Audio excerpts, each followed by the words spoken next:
네, 오늘 말씀은 민수기 14장 33절에서 35절 말씀입니다. 네.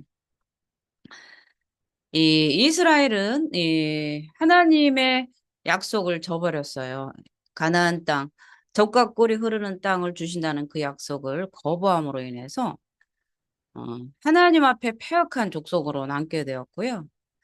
또 하나님이 주시겠다는 이 약속의 땅을 거부함으로 인해서 이것은 이 영적 가능과도 비교할 수 있는 그런 하나님 앞에서 패역한 불순종이라는 사실을 우리는 알게 됩니다. 그렇기 때문에 오늘 말씀이 음, 너희 자녀들은 너희의 패역한 죄를 지고 너희 시체가 광야에서 소멸되길까지 40년을 광야에서 유리하는 자가 되리라 이렇게 말씀을 하시는 거예요. 너무나 무서운 말씀입니다. 이것은 친히 하나님께서 모세를 불러서 말씀하신 거죠. 이스라엘 전체가 들어야 될 말씀인 거죠. 그래서 이 아버지 세대의 엄청난 죄로 인해서 자녀들이 예, 광야에서 유리 방황하는 생활을 해야 된다는 사실이죠. 저도 오늘 정말 이 설교하기 전까지 정말 예배하기 전까지 야, 내 죄가 이렇게 크구나 하는 것을 정말 느끼고, 아, 이 말씀은 나에게 하는 말씀이고, 첫째, 설교자에게. 내가 하나님 앞에 불순종함으로 인해서 내 자녀들이 유리하고 방황하고, 또 불순종하는 것을 이제 보게 될 때, 내 죄가 그렇습니다 하는 그런 고백이 절로 나온다는 거죠. 하나님께서는 출애굽기 20장 5절에서 아비의 죄를 3, 4대까지 내리겠다고 말씀을 하셨습니다. 그렇기 때문에 우리는 범죄할 때 두려워할 줄 알아야 돼요. 어제 제가 사역을 하면서 어떤 한 권사님이 자기는 전혀 죄가 없다고 말씀하셨어요. 자기는 죄 지은 적도 없고 내가 무슨 죄를 짓습니까, 목사님? 나는 죄 없어요. 이렇게 하는데 그분이 우상숭배의 죄를 회개하는 분입니다. 그래서 권사님, 죄가 없는데 왜 회개를 하십니까? 아니, 제가 무슨 죄를 지었다고 그러십니까? 응? 저는 죄를 지은 적이 없습니다. 제가 무슨 죄를 진다고 그러세요? 전 죄 없어요. 그래서 제가 요한일서 8장, 요한일서 1장의 말씀, 우리가 죄 없다 하면 그건 거짓말쟁이라고 했죠. 그런데 우리의 죄는요, 가장 큰 죄가 무엇인 줄 아세요? 우리에게 가장 큰 죄는요, 도둑질하고 간음하고 남의 물건 훔치고 누구를 때리고 살인하고 이거는 보여지는 건데요. 우리에게 가장 큰 죄는요, 하나님의 말씀에 순종하지 않는 게 가장 큰 죄입니다. 그것이 순종, 순종, 순종. 집사님 순종하세요. 권사님 순종하세요. 계속 순종, 순종. 귀가 닦지 않도록 순종하세요. 순종하세요. 순종하세요. 이런 말은 하나님 앞에 순종하는 것과 불순종은 엄연한 차이가 있고요. 하나님 말씀에 순종하는 것은 곧 하나님을 경외하는 것이 되기 때문에 그렇습니다. 하나님 말씀에 순종하는 것이 아무것도 아닌 것 같이 너무나 쉽게 우리는 생각할 수 있는데요. 하나님 말씀에 순종한다는 것은 곧 하나님을 경외한다는 이야기고요. 하나님을 두려워한다는 이야기고요. 하나님을 사랑한다는 이야기고요. 하나님을 나의 인생의 주인으로 인정한다는 뜻이고요. 그런데 이 불순종은 하나님을 거부한다는 뜻이기 때문에 이것이 가장 패역한 큰 죄 중에 하나라는 사실입니다. 그래서 이 순종이라는 것은요, 보이지가 않아요. 그래서, 와, 저 사람 말을 들어보면 엄청 순종자하고 믿음도 다 큰 것 같아요. 그런데 정말 속속들이 그 사람의 행위를 들여다보면요, 믿음이 없어요. 아니, 목사님, 내 믿음을 봤어요? 믿음이란 실체가 없는 건데요. 아니요. 믿음은 실체가 있습니다. 믿음은 눈으로 보여요. 믿음은 눈으로 실상으로 보이는 것입니다. 믿음은 바라는 것들의 실상이기 때문에요. 우리가 하나님을 믿는다면 그 사람의 행위가 드러나요. 우리 앞에, 하나님 앞에 드러나기 때문에 믿음이 있다 하는 사람들의 그 행위는요, 우리 눈에 똑똑히 볼 수 있는 것입니다. 그래서 우리가 아비들의 불순종하면 아이들이, 우리 자녀들이 이 광야에서 유리 방황하는 일이 발생된다는 거죠. 저도 지난 날을 돌아보면 하나님께서 주의 종으로 부르셨을 때 아멘 하고 쫓아오고, 또 시어머님 얘야 애미야 교회 가자 하면 네 어머니, 어머니 하나님이 곧 나의 하나님입니다 이러면서 정말 교회를 찾아서, 그죠? 마음의 중심에는 그렇다 할지라도 부모의 그 신앙을 따라서 그냥 졸졸졸졸 교회로 쫓아갔다면 내 삶에 광풍이 불었겠습니까? 아니죠. 하나님 앞에 순종하지 않고 패역한 세월이 제가 시댁에서 16년을 살았습니다. 그러면서도 애미야 교회 가자 그러면 숨어버리고 도망가고, 더구나 제가 이제 불상을 예, 기, 기어이 불상을 만들고, 그죠? 예, 문화재 보존으로 방향을 틀면서 불상만 쫓아다니고, 그렇게 그 폐악한 생활을 했기 때문에 당연히 40년의 광야를 맞는 건 당연한 거예요. 그렇기 때문에 이 광야 생활을 해본 제가 여러 성도님들한테 제발 순종하세요. 광야를 겪으면 정말 힘듭니다. 이 광야 생활을 해본 제가 얼마나 그 광야 생활이 고달픈지를 겪었기 때문에 제발 순종하시고, 순종해서 정말 40년을 헤매지 말고 열 하루길을 바로 곧장 족각 꿀이 흐르는 그 가나안 땅을 차지하라고 누누이 말씀을 드리는 거예요. 네. 우리 부모들의 죄, 그 불순종이 자녀들에게 미치기 때문에 그렇습니다. 오늘 저희의 설교를 뭐 듣는 사람은 별로 없을 것입니다. 그러나 듣는 분 중에는 자녀들이 방황하고 유리방황하고 있다면 그것은 바로 나의 죄, 내 불순종의 죄, 내 지난날에 아멘하고 순종하며 주님을 따르지 않는 죄가 우리 자녀들이 그 유리방황하는 이 광야에서 고생하는 벌을 받고 있구나 생각을 하시고, 하나님, 나의 지난날의 불순종의 죄를 회개합니다. 용서하여 주시옵소서. 정말 회개하는 그런 시간을 갖는 그런 축복이 임하길 부탁을 드립니다. 네. 이 자녀가 잘 되고 못 되는 것이 이 아비의 선과 악에 의해서 가늠할 수 있음을 우리는 기억해야 돼요. 오늘날도 그거는 구약이고 신약엔 그렇지 않다. 예수가 오셔서 과거의 애비의 죄를 다 허물었고 내가 예수를 잘 믿고 복 받으면 되지. 맞죠. 그러나 내가 아무리 서울대 나오고 좋은 스펙을 가지고 능력이 있다 하더라도요, 내 아버지가 교도소에 들어가 있으면요, 내 인생이 피지 않아요. 머리가 우수해가지고 서울대 나왔어요. 너무나 좋은 능력과 기술, 모든 것을 다 갖췄지만 내 부모가 죄를 지어가지고 지금 교도소에 감옥에 들어가 있다고 생각을 해보세요. 지금 요즘 현대 사회도 그렇습니다. 누구 아버지가 지금 죄를 지어서 감옥에 가 있어. 그런데 사면대에서 석방되어서 너무 좋다. 그런 차원이 아니라는 거예요. 똑같습니다. 과거에나 현대 지금 최첨단을 걷는 정보화 사회나 내 아버지가 죄를 지으면요, 자녀들은 부끄러운 겁니다. 안 그렇습니까? 아버지의 죄는 죄고, 아버지는 아버지고, 나는 압니다. 이렇게 다니는 사람도 있어요, 사실은. 아버지는 아버지고, 나는 나고, 그러나 그 자녀가 아비의 그 죄에서 결코 자유로울 수 없다는 사실입니다. 그래서 이 유리하는 생활이 뭐예요? 그렇기 때문에 우리는요, 하나님 앞에 정말 중심을 다해서 순종을 해야 된다는 사실이죠. 이 유리하는 생활이 어떤 거예요? 유리 방황한다. 그래서 우리 자녀들이 유리 방황의 죄를 회개합니다. 용서하여 주시옵소서. 자녀들이 유리 방황하면서 돌아다니는 그 자녀들을 그 둔 부모의 마음은요, 썩을 대로 썩습니다. 경험한 사람은 알아요. 처음에는 울어도 봤다. 어떨 때는 윽박질러 봤다. 어떨 때는 때려도 봤다. 어떨 때는 좋은 말로 막 너를 믿는다. 너는 잘 될 거야. 막 이렇게 희망의 메시지도 주어봤다. 그러면 네 했다가도 또 다시 이 방황하고 이것이 계속 다람쥐 채파기돌도 계속 수없이 돌아가고 이게 언제 끝나나 끝나지도 모르는 계속 그 유리 방황의 시간이 계속되면은요 정말 하나님 죽여주시옵소리가 나와요.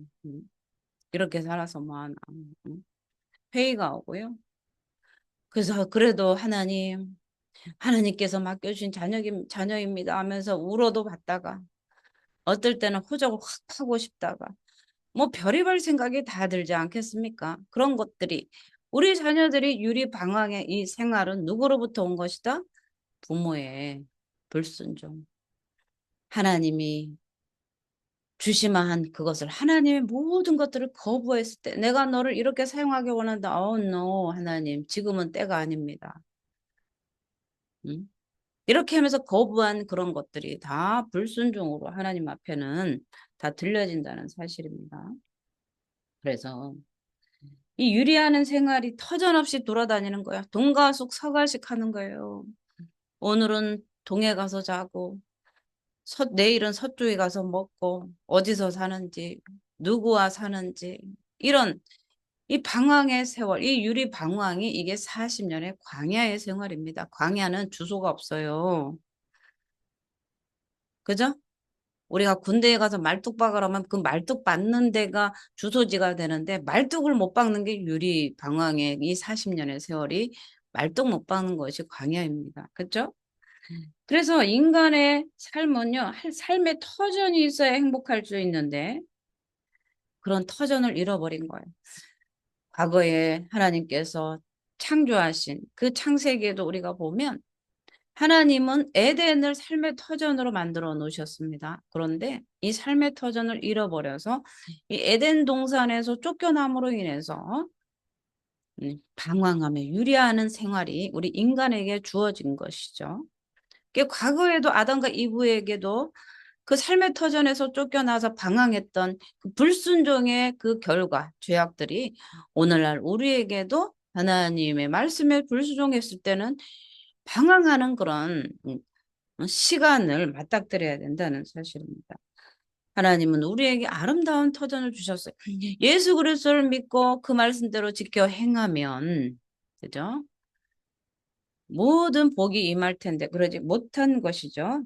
이 가인이 살인죄를 범한 후에 하나님께 받은 형벌 중에 가장 큰 형벌이 바로 이 유리 방황하는 죄입니다. 유리 방황의 죄가 가장 큽니다. 정처 없이 떠도는 삶. 그래서 언제 이리와 봄이 해칠지 모르는 그런 불안한 삶. 그런 삶이 가장 큰 형벌인 거죠.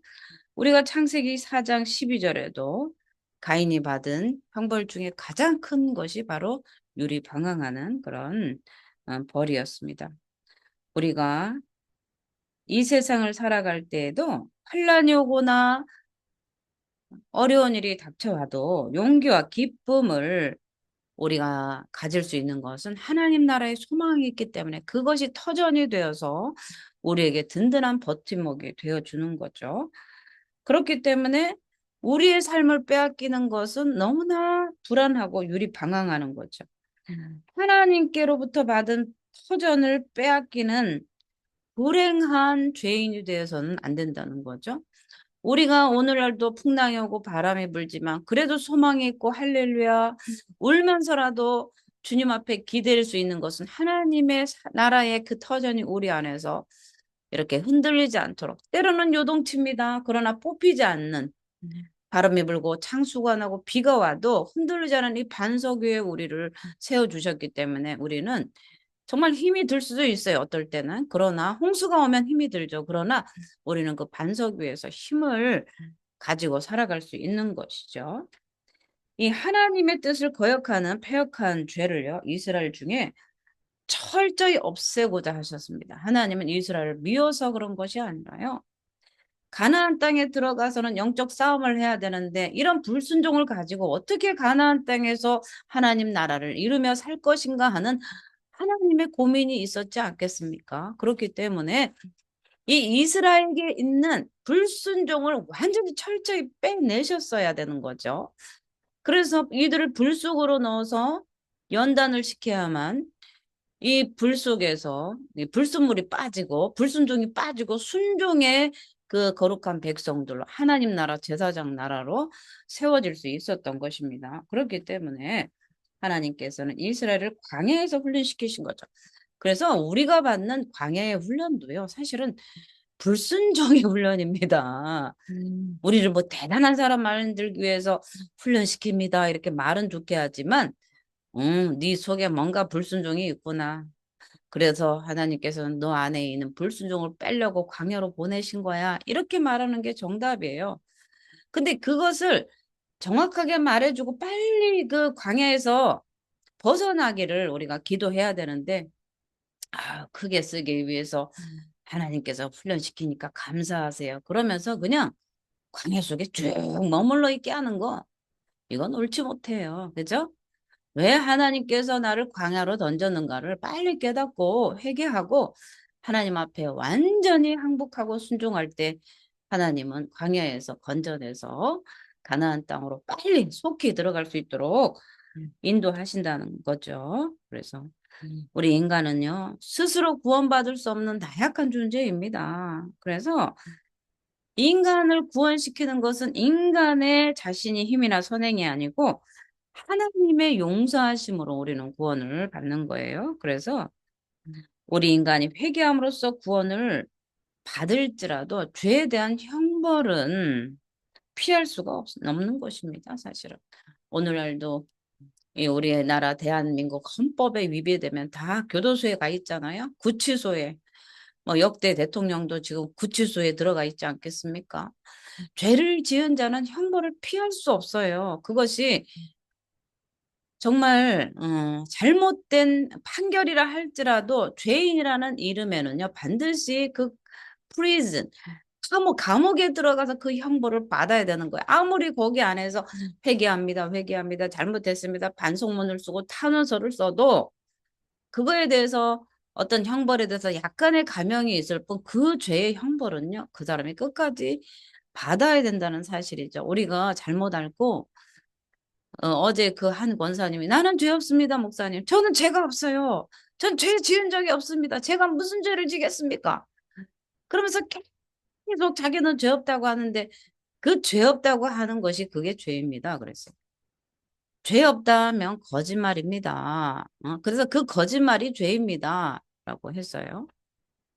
그런데 이러한 이 형벌은요, 반드시 피할 수 없고 하나님께서 이 광야를 거쳐서라도 그 죄를 깨닫게 해주신다는 거예요. 그래서 죄를 범한 자는 반드시 합당한 벌을 받아야 되고요. 우리가 그분이 주장하는 것은 뭡니까? 제가 예수를 믿잖아요, 목사님. 예수를 믿었으면 다 용서받은 줄 믿고 여태까지 그렇게 살아왔습니다. 제가 예수 믿는데 무슨 제가 죄인입니까? 저는 의인입니다. 예수 믿고 내 죄가 다 용서받았으니 나는 의인입니다. 그래서 나는 죄인이 아닙니다. 그게 맞는 말인데, 맞아요. 맞는 말인데, 왜 그 중간에 죄를 지었을 때 회개하는 과정을 없애버리고 예수 믿으면 도둑질한 것도 다 용서받았다고 하십니까? 회개한 적이 있습니까? 회개를 해서 용서받을 수 있는 구원의 길이 예수님인 거지. 예수 믿었다고 해서 살인죄, 도둑죄, 간음죄가 자동으로 회개된다는 뜻이 아니란 사실을 왜 모르십니까?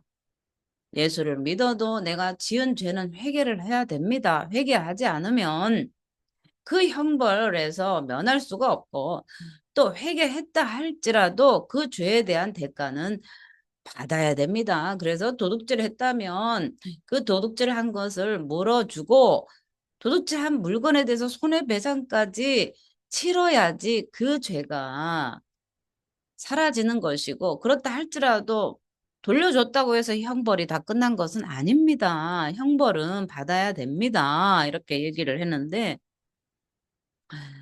예수 믿으면 다 죄가 용서받아서 나는 죄가 없습니다. 그래서 전 한마디만 했습니다.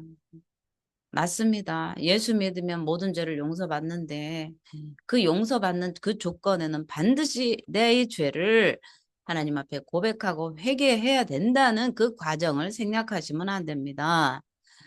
내가 교만한 것도 모르고 내가 죄인이 아니고 의인이다라고 하면서 살아가는 것은 정말 그것이 죄입니다. 죄 없다고 한 것이 거짓말이니 그 거짓말의 죄를 회개하십시오 했어요. 네. 하나님은요, 우리가 심은 대로 거두게 하셨어요. 그래서 다윗은 우리아의 아내의 간음함으로써 그 형벌이 어떤 형벌이 주어졌습니까? 그 아이가 낳자 죽었어요. 그렇죠?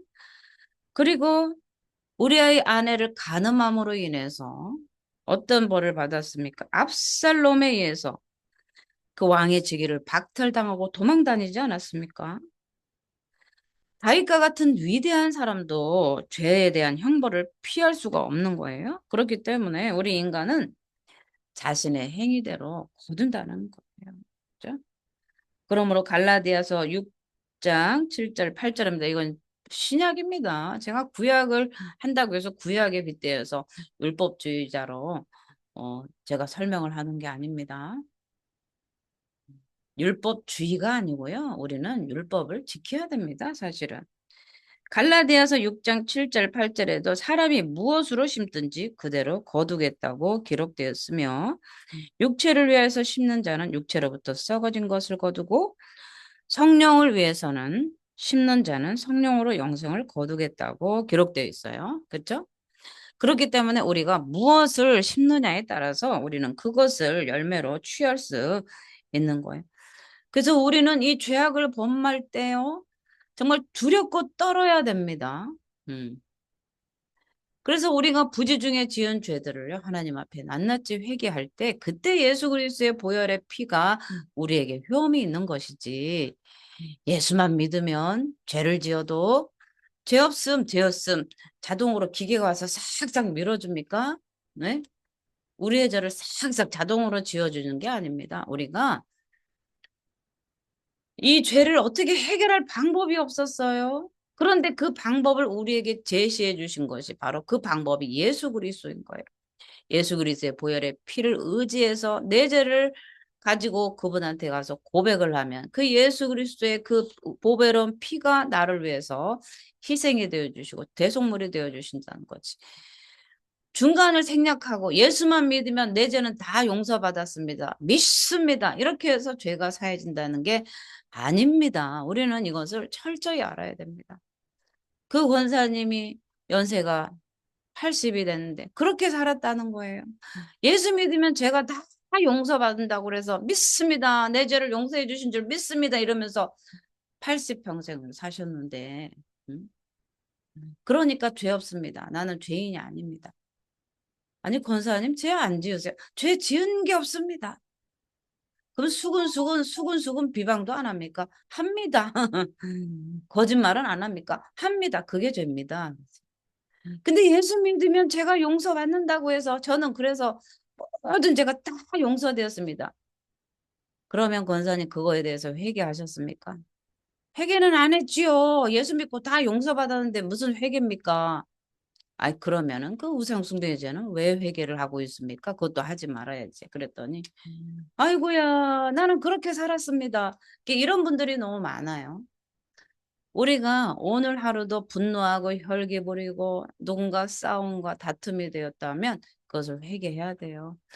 저도 수요 예배 이 시간에 오기 전에 예배 드리기 바로 전에 제가 주님 앞에 회개했습니다. 화나고 분노하는 일이 일어나고 내 은혜를 뺏어가는 일이 하루에도 수없이 들어올 때 내가 하나님 앞에 죽어지지 못해서 화나고 다투고 그것을 설명하려고 한 것들이 오해가 되고 이런 것들도 다 하나님 앞에 회개해야 된다는 사실인 거죠. 하나님께서는 이 죄악을 범한 이스라엘에게 광야에서 소멸될 것이다 말씀하셨어요. 자, 35절입니다. 나 여호와가 말하였거니와 모여 나를 거역하는 이 악한 온 회중에게 내가 단정코 이같이 행하리니 그들이 이 광야에서 소멸되어 거기서 죽으리라. 그러니까 광야에서 유리 방황만 하는 게 아니라요. 죽여버린대요. 소멸되게 해버린다고 하십니다. 즉 그들이 광야에서 죽어 시체가 될 것이란 뜻이에요. 죄의 삭은 사망입니다. 오늘날 우리 교회나 우리 개인을 돌아다 보면 죄에 대해서 너무 무딥니다. 이 양심의 화인을 맞아가지고요. 그게 죄인 줄도 몰라요. 죄를 지어도 두려움이 없습니다. 그러니까 죄로 가는 게 그냥 기뻐, 기뻐. 그죠? 죄로 가는 게 기뻐요. 하나님이 안 기뻐하는 일을 하면서도 이 쾌락의 영 때문에 이 쾌락이 앞서가지고요. 하나님을 기쁘게 하는 것이 아닌 하나님을 슬프게 하는 일을 하면서도 평화로다, 평화로다 하는 사람들이 너무나 많다는 사실입니다. 로마서 6장 23절은 죄의 삭은 사망이라고 분명히 말씀을 하고 있는 거죠. 그렇기 때문에 예수 그리스도께서 이 땅에 오셔서 우리의 죄를 대속해 주시는데 그 대속의 조건이 무엇입니까? 나의 죄를 십자가 앞에 가서 고백하고 내려놓고 토설할 때 그 피가 우리에게 증거가 되어서 대속이 되는 것이지. 빵을 훔쳤어요. 오늘 제가 파리 바게트에 가서 빵을 10,000원어치 훔쳤어요. 그러면서 빵 훔쳐서 나오면서 예수님 감사합니다. 나의 죄를 위해서 십자가에 돌아가셨죠? 나의 모든 이 빵 훔치는 죄도 예수님이 용서해 주셨습니다. 할렐루야. 그래서 난 죄인이 아닙니다. 문 앞에 경찰이 와가지고 내한테 수갑을 채워도 나는 죄인이 아닙니다. 저 예수 믿어요. 이렇게 하면은 그게 바보가 아니겠습니까? 그죠? 부지 중에 죄를 지었다 하더라도 예수님 나의 죄를 용서하여 주시옵소서. 나는 죄인입니다. 그리고 기꺼이 내가 그 죄값을 달게 받겠습니다. 그러나 둘째 사망 불못에는 던지지 말아 주시옵소서. 예수님이 우리에게 오신 목적은요. 우리가 짓는 이 죄악들을 용서 오토매틱으로 용서해 주려고 이 땅에 오신 게 아니라 그 죄를 회개할 방법이 없어서 둘째 사망 영원한 지옥으로 가는 것을 건져 주시려고 예수님이 이 땅에 오셔서 우리에게 피를 흘려 주신 것이지 우리가 빵 훔쳐 먹으면 삭제, 죄 없음, 누구 때려서 살인하면 삭제 이렇게 해주려고 이 땅에 오신 것이 아니란 말이에요. 응? 예수님이 이 땅에 오셔서 우리를 회개하도록 이끌어 주시고 거룩하게 흠없이 점없이 하나님의 백성으로 살아갈 수 있도록 우리가 짓는 하나하나의 죄마다 회개할 때마다 그 값진 그 예수 그리스도의 보혈로 우리를 씻어주시는 그 은혜를 주시고 마지막에는 깨끗해져서 둘째 사망의 불못으로 던져지지 않고 영원히 꺼지지 않는 유황불로 던져지는 것이 아니라 우리를 구해서 영원한 하나님 나라로 옮겨주시려고 예수님이 이 땅에 오셨다는 사실을 우리는 정말 분명하게 알아야 됩니다. 저는 정말 어제 너무나 놀랐습니다. 자기는 죄 지은 것도 없고 죄 없다고 막 1시간을 저랑 실갱이를 했어요. 죄에 대해서 설명을 해주고 나서야 이게 죄입니다. 이게 죄입니다. 죄 없다 하면 거짓말이다. 응? 그러면서 유한 일서를 가지고 이목저목 얘기를 해드리니까, 아, 나는 죄인입니다. 그때야 고백을 하셨습니다. 이런 일이 오늘날 많은 사람들에게 일어나고 있다는 사실이에요. 그렇기 때문에 죄를 지으면서도 뻔뻔한 거죠. 부끄럽지 않고 하나님 앞에 우리는 겸손히 서야 될 줄 믿습니다. 우리는 정말 하나님을 떠난 자는요, 육신도 죽어가지만 더욱 중요한 것은 영원히 소생할 수 없는 그런 죽음의 자리, 둘째 사망으로 떨어진다는 사실을 우리는 알아야 돼요. 아유, 그까짓 것, 좀 하나님 앞에 불순종했기로서니 하나님께서 꼭 그러셔야만 됩니까? 예수가 이 땅에 오신 목적은 뭐예요? 예수를 믿으면 영생을 얻게 하려고 이 땅에 오셨는데 우리의 모든 순종 한 걸음 한 걸음은요. 무엇과 직결이 되는 줄 아십니까? 다 영원한 생명, 영생과 연결되어 있습니다. 이거는 조금 하니까 저 큰 거는 순종할게 그런 차원이 아니라 작은 것에 충성해야만 열 골을 다스는 권세가 주고 또 권세가 주어지고 더 큰 권세가 주어지는 것입니다. 우리는 작은 것에 순종할 수 있는 그런 순종하는 하나님의 자녀들이 되어야 될 줄 믿습니다. 이 죄의 형벌은 고통스러운 영원한 죽음이라는 사실을 광야에서 소멸된 자들을 통해서 우리는 교훈을 받아야 돼요. 지금까지는요. 자, 이스라엘이 출애굽하고 모세를 통해서 시내산에서 십계명을 받고 또 성막을 지으면서 이제 민수기 우리가 1장에서 보면은 광야를 행진하기 위해서 12지파를 다 계수하고 군대에 나갈 자들, 성막에서 봉사할 자들, 또 제사장을 세우고 각 임무를 맞추면서 계속 오면서 불순종의 일들이 있었고요. 또 미리암이 문둥병에 걸려서 장막에서 진에서 내쳐지는 일이 있었고요. 하나님을 진노케 한 일이 몇 번 있었습니다. 그럼에도 불구하고 그때는요. 광야로 내몰아서 그 출애굽의 1세대들을요. 완전히 죽이겠다 하진 않았습니다. 그런데 그 전에 죽이겠다 한 적이 있었을 때 모세가 중보함으로 인해서 하나님 이 백성들을 다 죽여버리면 애굽에서 이끌어 가지고 도저히 인도할 능력이 없으니까 하나님 광야에서 백성들을 다 죽였다 합니다. 그러니 나를 봐서라도 이스라엘을 용서해 주시옵소서. 라고 모세가 기도했었습니다. 그때 하나님은 용서해 주셨습니다. 그런데도 다시 가나안 땅을 향해 진격해야 될 이 이스라엘의 이 백성들이 계속해서 계속 하나님께서 타이르고 너희들이 가기만 하면 내가 도울 것이다 계속 하는데도 하나님을 거부함으로 해서 자녀들을 유리방황하게 한 거예요.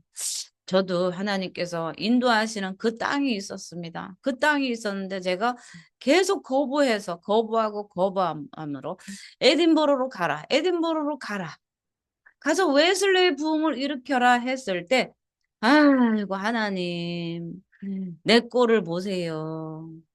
돈도 없어요. 뭣도 없어요. 집 주시면 갈게요. 뭐 교회 주시면 갈게요. 이렇게 하다가 정말 이 고난이 정말 전기가 끊기고 가스가 끊기고 정말 죽을 고생을 하다가 네 가겠습니다 해서 갔는데 하나님이 지시한 우리가 예배해야 될 그 땅이 있습니다. 우리 각자에게는요. 부르심의 그 자리가 있어요. 그래서 그 부르심의 그 자리를 거부하는 순간 우리는 광야로 방황하게 돼 있어요. 우리 자녀들이 유리방황합니다. 그런데 하나님 내가 뭐 불순종하고 에든버러 가라 했는데 다시 가라고 했는데 안 가도 뭐 아무 일도 없네요. 여기가 좋사오니 그냥 이렇게 살다가 그냥 가는 것도 괜찮겠어요. 그런 게 아니라는 거죠. 우리는 그 땅이 어떤 땅인지 하나님이 그 땅이 너에게는 가장 최고의 땅이다 했을 땐 그것을 믿고요. 가야 되는 거예요. 하나님을 의심하지 말고 하나님께서 부르신 그 부르신 곳에서 예배할 때 하나님은 모든 것을 준비해 주시고 우리 자녀들에게까지 그 순종의 복이 천대까지 이르는 그 복을 우리 자녀들에게도 주신다는 거예요. 불순종은 3, 4대에 걸쳐서 계속 저주가 일어나는 거예요. 오늘 이 말씀은 저와 여러분에게 분명하게 말씀을 해주십니다. 하나님께서 이스라엘에게 심판을 언도하실 때 여호와의 이름으로 선포를 해주셨어요. 나 여호와의 말이다 분명히 말씀해 주셨어요. 저도 기도하다가 하나님께서 어떤 사인을 주실 때는요. 저만 아는 사인이 있습니다. 나 여호와의 말이다라고 한 것처럼 하나님 그게 맞습니까? 주님의 뜻이 맞습니까? 했을 때는 이 사인이 있습니다. 사인이. 그렇기 때문에 그 사인을 알고 그것을 순종하는 거죠. 이스라엘에게 나 여호와의 말이다 분명히 말씀하셨어요. 나 여호와가 말하겠거니와 이렇게 말씀하실 때는요. 이 이스라엘에게 내려진 형벌이 반드시 이루어질 형벌이라는 사실입니다. 그래서 이 나 여호와의 말이다라고 하는 말에는요. 이 신적 권위를 예포해 주시는 거예요. 신적 권위로 선포가 되는 거죠. 이것은 정말 반드시 일어날 하나님의 이름의 그 신적 권위로서 선포가 되어 있는 것이기 때문에 그래서 가감없이 하나님의 뜻이 하나님의 징계가 이스라엘에게 이루어진다는 것입니다. 누구도 하나님의 형벌을 피할 수는 없습니다. 그죠? 하나님께서는 우리를 회개하도록 징계하는 거예요, 사실은. 내가 너희들을 광야로 뭐 하겠다 그랬을 때는 이거는 회개하도록 하는 거예요. 하나님이 강하면 강할수록 강하게 회개를 해야 되는 거예요. 회개를 하는데 500번 막 이렇게 회개를 했는데도 한 번도 가슴에서 끓어오르는 통곡도 안 나오고 뜨뜻미지근하고 눈물도 조금도 나오지 않고 그냥 하라니까 합니다 하는 거는 진정한 회개가 안 이루어졌다는 거죠. 오직 그리스도를 영접하는 자만이 죽음의 권세에서 벗어나 승리를 할 수 있다는 것입니다. 하나님의 약속은 변치 않고 누구나 자신의 행위대로 심판을 받는 거예요. 우리가 예수 믿으면 구원받는다 이거에 너무 비중을 많이 두어서요. 우리가 행한 행위대로 행위책에 기록된 대로 우리는 심판을 받을 거라는 사실을 우리는 잘 알아야 된다는 거예요. 우리의 행위책에 우리 행위가 악한 행위가 기록되면은요, 우리는 멸망입니다. 그렇기 때문에 우리의 악한 행위를요, 계속해서 회개하면서 예수 그리스도의 십자가 보혈로 정결하게 씻는 거예요. 그래서 예수님이 이 땅에 오신 목적은 우리를 거룩하고 흠없는 하나님의 소유된 백성으로 삼기 위해서 예수님이 보혈을 흘려주신 것이지 막 죄를 밥 먹듯이 하면서 막 즐기면서 하는 거를 죄 없음 죄 없음 막 자동으로 해주려고 이 땅에 오신 게 아니라는 사실입니다.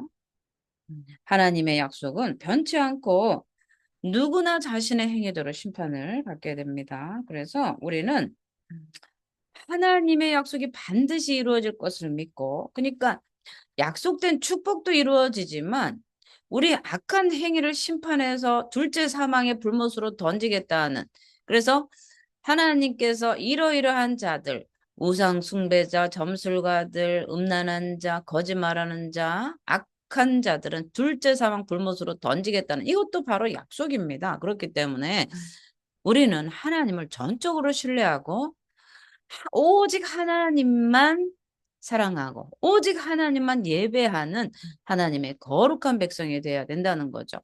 하나님이 나의 주인이시라면 하나님이 나를 어디로 이끌든 그냥 주님만 따라가면 되는 거예요. 예수 따라가는 삶, 그 삶이 가장 복된 삶이기 때문입니다. 그래서 우리는 우리의 행위를 정말 회개해야 된다는 것. 회개해서 악한 행실에서 벗어나서 하나님이 기뻐하시는 생명의 길을 걸어야 된다는 거죠. 그래서 이런 악한 행실에서 벗어나서 생명의 길을 걸어야 되는 이 가장 첫 번째의 관문은 뭐냐면요. 하나님의 말씀에 순종하는 거예요. 하나님이 우리에게 주신 말씀들을 순종하고요. 성경에 기록된 이 척도, 그죠? 성경의 법. 우리가 말씀을 읽는 것은 무엇이겠습니까? 말씀의 법에 따라 살으려고 말씀을 읽는 것인데, 말씀을 읽기만 하고 듣기만 하고 순종하지 않는 자가 아니라, 말씀을 따라서 그 법대로 살아가는 삶. 그렇죠? 하나님이 부르신 그곳에서 예배하는 삶을 살 때, 하나님은 우리에게 정말 주시고자 하는 그 가나안 땅을 주시고 복된 삶으로 우리를 인도해 주신다는 사실을 우리는 꼭 기억하며 오직 주님만 섬기며 사랑하는 주님의 말씀에 순종하는 저와 여러분이 되시기를 예수 이름으로 축복을 드립니다. 아멘. 기도하겠습니다.